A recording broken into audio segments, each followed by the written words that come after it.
নমস্কাৰ। আজি আমি সেই ৰাশিৰ কথা পাতিবলৈ গৈ আছো যি পৃথিৱীতত্বৰ ৰাশি, যি হৈছে স্থিৰতাৰ প্ৰতীক, যি নিৰ্মাণৰ আধাৰ, যি ধন আৰু ঐশ্বৰ্যৰ প্ৰতীক। হয়, আমি কথা পাতিছো কালপুৰুষৰ দ্বিতীয় ৰাশি বৃষ ৰাশি, অৰ্থাৎ টৰছৰ বিষয়ে। বৃষ ৰাশিৰ জাতকসকলক বিল্ডাৰ্ছ অফ দ্য জোডিয়েক অৰ্থাৎ ৰাশিচক্ৰৰ নিৰ্মাতা বুলি কোৱা হয়। আপোনালোক শুক্ৰ গ্ৰহৰ সন্তান। সৌন্দৰ্য, কলা আৰু বিলাসিতা আপোনালোকৰ তেজত আছে। আপোনালোক শিলৰ দৰে মজবুত আৰু এবাৰ যিটো কথা মনত থিৰাং কৰি লয় তাৰ পৰা পিছুৱাই নাহে। কিন্তু বন্ধুসকল, সাৱধান হৈ যাওক। মই আজি ইয়াত আপোনালোকক মিছা সপোন দেখুৱাবলৈ অহা নাই। অহা ৫ বছৰ অৰ্থাৎ ২০২০ চনৰ পৰা ২০৩০ চনলৈকে সময়ছোৱা। এই সময়খিনি বৃষ ৰাশিৰ ইতিহাসৰ আটাইতকৈ নিৰ্ণায়ক সময় হ'বলৈ গৈ আছে। জ্যোতিষীয় দৃষ্টিকোণৰ পৰা ক'বলৈ গ'লে এয়া আপোনাৰ জীৱনৰ গেম চেঞ্জিং ইৰা বা জীৱন সলনি কৰি দিয়া যুগ। আচলতে কি সলনি হ'বলৈ গৈ আছে? বন্ধুসকল, যোৱা কিছু সময়ৰ পৰা আপোনালোকে যি স্থিৰতা বিচাৰি আছিল, সেয়া এতিয়া এক ডাঙৰ পৰিৱৰ্তনৰ দিশে আগবাঢ়িছে। আটাইতকৈ ডাঙৰ খবৰটো হ'ল যে ২০২৭ চনৰ মাজভাগৰ পৰা আপোনালোকৰ পৰম বন্ধু, কৰ্মফলদাতা শনিদেৱে নিজৰ স্থান পৰিৱৰ্তন কৰিবলৈ গৈ আছে। তেওঁ লাভ ভাৱৰ পৰা ওলাই ব্যয় ভাৱ আৰু চাৰে খাতিৰ আৰম্ভণিৰ দিশে আগবাঢ়িব। এই কথা শুনি ভয় নাখাব, কাৰণ বৃষ ৰাশিৰ লোকসকলৰ বাবে শনিদেৱে সদায় এজন বিশেষ বন্ধুৰ ভূমিকা পালন কৰে। কিন্তু অহা ৫ বছৰ এটা ৰোলাৰ কোষ্টাৰ ৰাইড হ'বলৈ গৈ আছে। য'ত এফালে ২০২৬ চনত দেৱগুৰু বৃহস্পতিয়ে আপোনালোকক ধন আৰু সমৃদ্ধিৰে উপচাই পেলাব, আনহাতে ২০২৮ চনৰ আশে-পাশে আপোনালোকে নিজৰ সম্পৰ্ক আৰু স্বাস্থ্যক লৈ এক কঠিন অগ্নি পৰীক্ষাৰ মাজেৰে পাৰ হ'বলগীয়া হ'ব পাৰে। আজিৰ এই ভিডিঅ'টোত আমি ব্ৰহ্মাণ্ডৰ এই গণিতক দিক কৰিম। আমি জানিম যে ২০২৭ চনত সেইটো কি ডাঙৰ জেকপট বা পুৰস্কাৰ যিয়ে আপোনাৰ বাবে অপেক্ষা কৰি আছে। আমি কথা পাতিম যে ২০২৯ চনৰ সেই মাহটো কোনটো হ'ব যেতিয়া আপোনাৰ বিদেশ যাত্ৰা বা স্থান পৰিৱৰ্তনৰ প্ৰবল যুগ সৃষ্টি হ'ব। আৰু আটাইতকৈ জৰুৰী কথা, ২০৩০ চনত আহিবলগীয়া সেই ফাইনেন্সিয়েল ট্ৰেপটোৰ পৰা আপুনি কেনেকৈ ৰক্ষা পৰিব। যদি আপুনি বৃষ ৰাশিৰ জাতক, তেন্তে এই ভিডিঅ'টো আপোনাৰ বাবে কেৱল ভৱিষ্যতবাণী নহয়, বৰঞ্চ অহা ৫ বছৰৰ বাবে ৱেলথ এণ্ড ৱেলনেছ ব্লুপ্ৰিণ্ট, সম্পদ আৰু সুস্বাস্থ্যৰ ব্লুপ্ৰিণ্ট। এই ভিডিঅ'টো শেষলৈকে চাব লাগিব যে শুক্ৰ, শনি আৰু ৰাহুৱে মিলি ২০২৬ চনৰ পৰা ২০৩০ চনৰ ভিতৰত আপোনাৰ ভাগ্যৰ নক্সা কেনেকৈ সলনি কৰিছে। প্ৰথম পৰ্যায়টো হ'ল সঞ্চয়ৰ সোণালী যুগ, যিটো এতিয়াৰ পৰা ২০২৭ চনৰ জুন মাহলৈকে চলিব। এইটো সেই সময় যেতিয়া শনিদেৱ আপোনাৰ ১১ত গৃহত আছে, অৰ্থাৎ লাভ ভাৱত। দ্বিতীয় পৰ্যায়টো হ'ল ফাৰ্মেটিং আৰু ছাতি হাতীৰ পৰ্যায়, যিটো জুন ২০২৭ পৰা ২০৩০ লৈকে থাকিব। কাহিনীত মোৰ তেতিয়া আহিব যেতিয়া শনিদেৱ ১২শ গৃহলৈ যাব আৰু সাতে হাতীৰ প্ৰথম পৰ্যায় আৰম্ভ হ'ব। মানুহে সাতে হাতী বুলি ক'লেই ভয় খায়, কিন্তু আমাৰ ডাটাসমূহে কয় ভয় নাখাব। বৃষ ৰাশিৰ বাবে ইতিহাস সাক্ষী আছে যে জীৱনৰ আটাইতকৈ ডাঙৰ মাইলৰ খুঁটিবোৰ, যেনে নিজৰ ঘৰ বনোৱা, বিয়া পতা বা কোনো ডাঙৰ ৰাজনৈতিক পদবী পোৱা, প্ৰায় সাতে হাতীৰ সময়তেই হয়। কিন্তু ইয়াৰ পাৰ্শ্বক্ৰিয়াও আছে: মিছা অভিযোগ, স্বাস্থ্যজনিত সমস্যা আৰু অত্যধিক খৰচ। আহক এতিয়া আমি গভীৰলৈ যাওঁ আৰু বছৰৰ পিছত বছৰ ধৰি চাওঁ যে আপোনাৰ লগত প্ৰকৃততে কি হ'বলৈ গৈ আছে। আৰম্ভ কৰোঁ ২০২৬ চনৰ পৰা। বন্ধুসকল, ২০২৫ চনৰ মাজভাগৰ পৰাই কথাবোৰ সলনি হ'বলৈ আৰম্ভ কৰিব। মে' ২০২৫ৰ পৰা ৰাহু আপোনাৰ দশম গৃহত বহি আছে। ৰাহু যেতিয়া দশম গৃহত থাকে, তেতিয়াই মানুহক উচ্চাকাংক্ষাৰ নিচা দিয়ে। আপোনাক লাগিব যে গোটেই পৃথিৱী মোৰ ভৰিৰ তলত। আপুনি নিজৰ কেৰিয়াৰ, প্ৰমোচন আৰু ষ্টেটাছক লৈ পাগল হোৱাৰ দৰে পৰিশ্ৰম কৰিব আৰু ২০২৬ চনত ইয়াৰ ফল পাব। কিন্তু ২০২৬ চনৰ আচল নায়ক হ'ল বৃহস্পতি। ২ জুন ২০২৬ত এটা বৰ ডাঙৰ ঘটনা ঘটিব। গুৰু কৰ্কট ৰাশিত প্ৰৱেশ কৰিব। কৰ্কট ৰাশিত গুৰু উচ্চ হৈ পৰে, অৰ্থাৎ গুৰু নিজৰ আটাইতকৈ শক্তিশালী স্থিতিত থাকিব। এই গুৰু আপোনাৰ ৩য়ত গৃহত বহিব। এতিয়া আপুনি ভাবিব ৩য়ত গৃহটো পৰিশ্ৰমৰ ঘৰ? নহয়, ইয়াত গুৰুৰ দৃষ্টি হ'ল গেম চেঞ্জাৰ।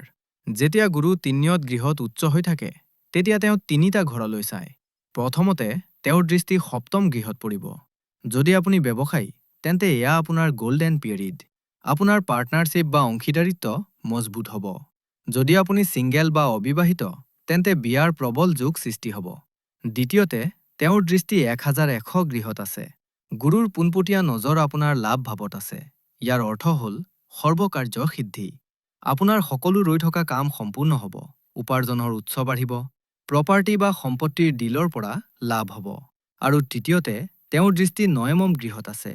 কিন্তু ইয়াত এটা সাৱধানতা অৱলম্বন কৰিব লগা আছে।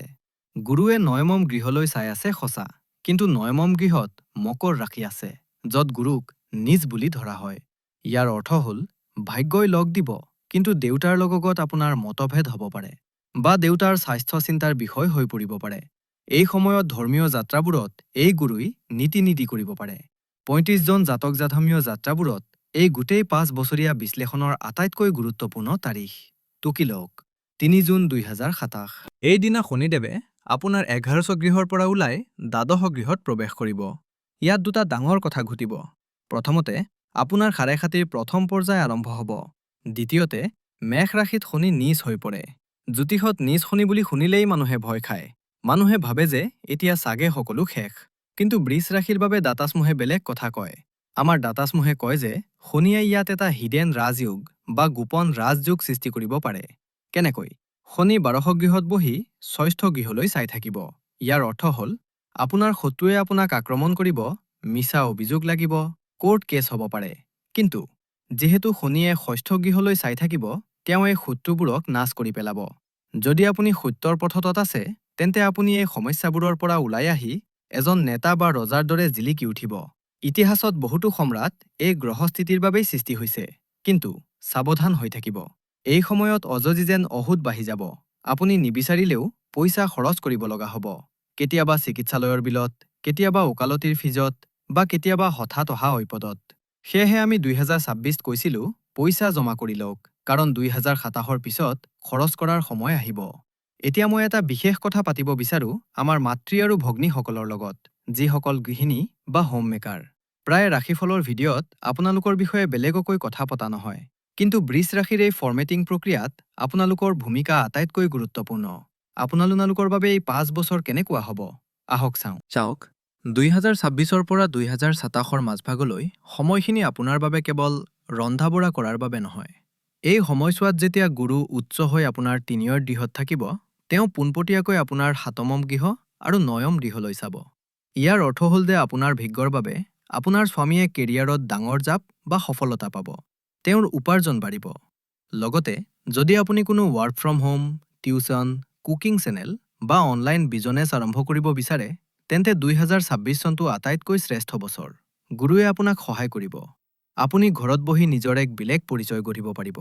ইয়াৰ পিছত ২০২৭ৰ মাজভাগৰ পৰা ২০২৮ লৈকে যেতিয়া গুৰু আপোনাৰ ৪ৰ্থ গৃহত আহিব, তেতিয়া আপোনাৰ সম্পূৰ্ণ ফ'কাছ ঘৰখনক আপগ্ৰেড কৰাত যাব।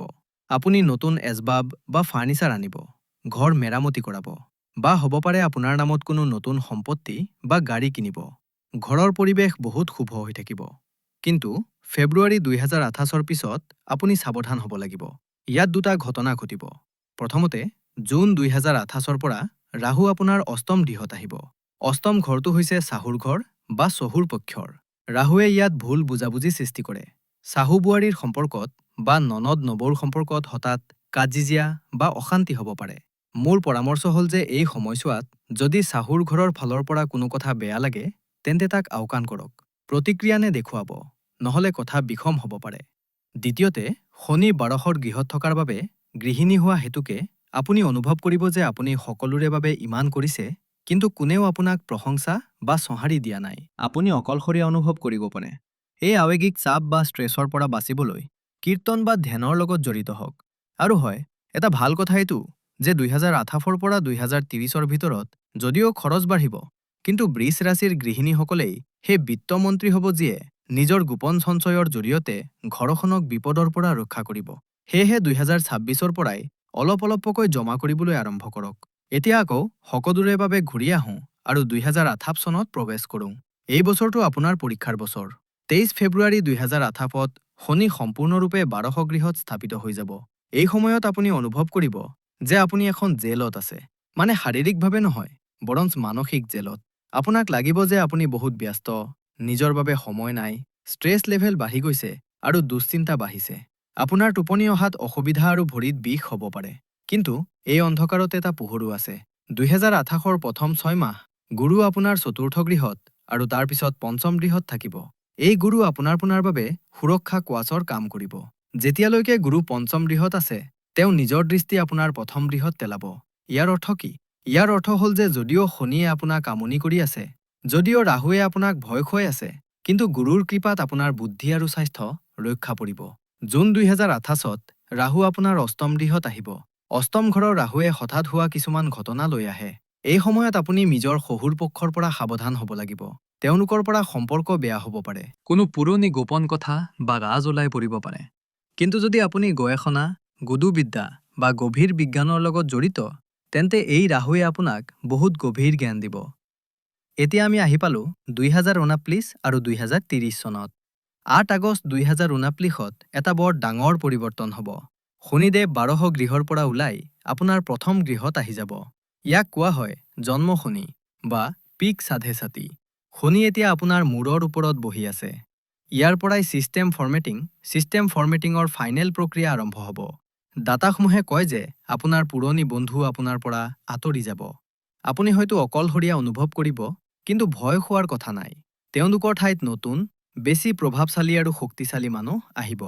যদিও মানসিক চাপ বা মেণ্টেল ষ্ট্ৰেছ থাকিব, কিন্তু ভৌতিক জগতত আপোনাৰ জয়কাৰ হ'ব। আপুনি নতুন ঘৰ কিনিব, নতুন গাড়ী ল'ব আৰু সোণ ৰূপ জমা কৰিব। আপোনাৰ সামাজিক স্থিতি, আপোনাৰ দপদপনি বা ৰুতবা এই সময়ত বাঢ়িব। মানুহে আপোনাৰ কথা শুনিব। আপোনাৰ ব্যক্তিত্বত এক গাম্ভীৰ্য আৰু পৰিপক্কতা মেচুৰিটি আহিব। কিন্তু 2029-2030ৰ বাবে এটা ক্ৰিটিকেল ৱাৰ্ণিং বা গুৰুতৰ সতৰ্কবাণী আছে যিটো আমাৰ ডাটা ছেটত স্পষ্টকৈ লিখা আছে। মে 2029ৰ পৰা 2030লৈকে গুৰু ষষ্ঠ গৃহলৈ গুচি যাব। এতিয়া মন কৰক, শনি প্ৰথম গৃহত আছে, ৰাহু অষ্টম গৃহত আছে আৰু গুৰু ষষ্ঠ গৃহত। এয়া হৈছে এক বিপদজনক ত্ৰিভুজ। এই সময়ত আপোনাৰ স্বাস্থ্য আটাইতকৈ দুৰ্বল হ'ব পাৰে। আপোনাৰ সুৰক্ষা কোৱেছ এতিয়া শত্ৰুৰ ঘৰত আছে। সেয়েহে 2029 আৰু 2030 কোনো নতুন ঋণ বা ধাৰ নল'ব।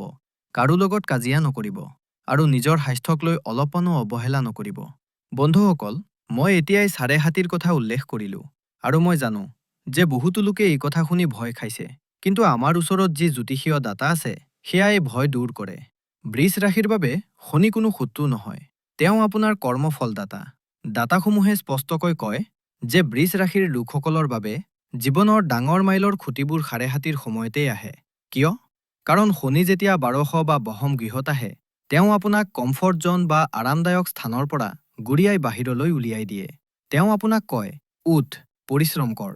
যদি আপুনি এলেহুৱা, তেন্তে শনিয়ে আপোনাক কষ্ট দিব। কিন্তু যদি আপুনি পৰিশ্ৰম কৰি আছে, যদি আপুনি অনুশাসনত আছে, তেন্তে এই শনিয়েই আপোনাক সেই ৰজাৰ দৰে মৰ্যাদা বা ষ্টেটাছ দিব যিটো 2025ত আপুনি ভাবিবও পৰা নাছিল। গতিকে 2028ক লৈ ভয় নকৰিব। কেৱল অনুশাসন বা ডিচিপ্লিনৰ বাবে সাজু থাকক। এতিয়া আপুনি ভাবিব, যদি বিপদ বা অসুবিধা আহিবলগীয়া আছে, তেন্তে তাৰ সমাধান কি? উপায় কি? আমাৰ ডাটা ছেট অনুযায়ী ইয়াত কিছুমান বিশেষ আৰু শক্তিশালী উপায় দিয়া হ'ল, যিবোৰ আপুনি 2026-2030ৰ ভিতৰত কৰিব লাগিব। 1. প্ৰথম উপায় হ'ল বিষ্ণু সহস্ৰনাম। মনত ৰাখিব, গুৰু আপোনাৰ অষ্টম আৰু একাদশ গৃহৰ মালিক। উপাৰ্জন আৰু আয়ুষ গুৰুৰ হাতত আছে। নিতৌ বা কমেও বৃহস্পতিবাৰে বিষ্ণু সহস্ৰনাম স্তোত্ৰ পাঠ কৰক বা শুনক। যদি এইটো কঠিন লাগে, তেন্তে সৰল মন্ত্ৰ বিষ্ণুৱে নমঃ জপ কৰক। ই আপোনাৰ উপাৰ্জনক সুৰক্ষা দিব। 2. দ্বিতীয় উপায় হ'ল শনি স্তোত্ৰ। যেতিয়া শনি 12 গৃহত থাকে, তেতিয়া দশৰথকৃত শনি স্তোত্ৰ পাঠ কৰাটো অনিবাৰ্য। এই উপায়টো সেইসকল লোকৰ বাবে ৰামবাণ স্বৰূপ যিসকলে মিছা অভিযোগ বা কোৰ্ট কেছক লৈ ভয় খাই আছে। 3. তৃতীয় আৰু আটাইতকৈ গুৰুত্বপূৰ্ণ উপায়টো হ'ল খাদ্যাভ্যাসত অনুশাসন। জ্যোতিষীসকলে এই কথাটোত আটাইতকৈ বেছি গুৰুত্ব দিছে। 2018ৰ পিছত যেতিয়া শনি 12 আৰু ৰাহু আত্মগৃহত থাকিব, আপুনি বাহিৰৰ খানা সম্পূৰ্ণৰূপে ত্যাগ কৰিব লাগিব।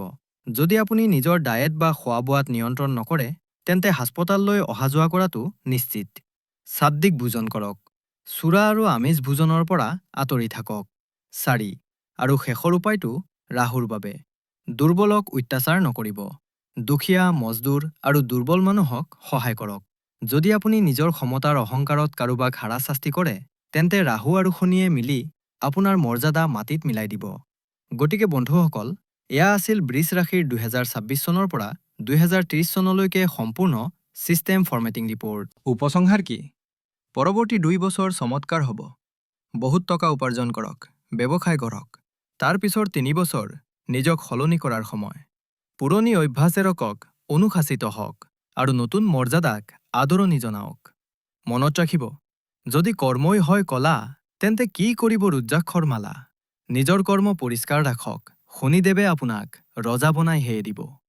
এই ভিডিঅ'টো বাৰে বাৰে চাব, বিশেষকৈ যেতিয়া আপুনি কোনো নতুন বছৰত প্ৰৱেশ কৰিব। নিজৰ বৃষ ৰাশিৰ বন্ধু আৰু পৰিয়ালৰ সৈতে এইটো নিশ্চয় শ্বেয়াৰ কৰক। হৰ হৰ মহাদেৱ।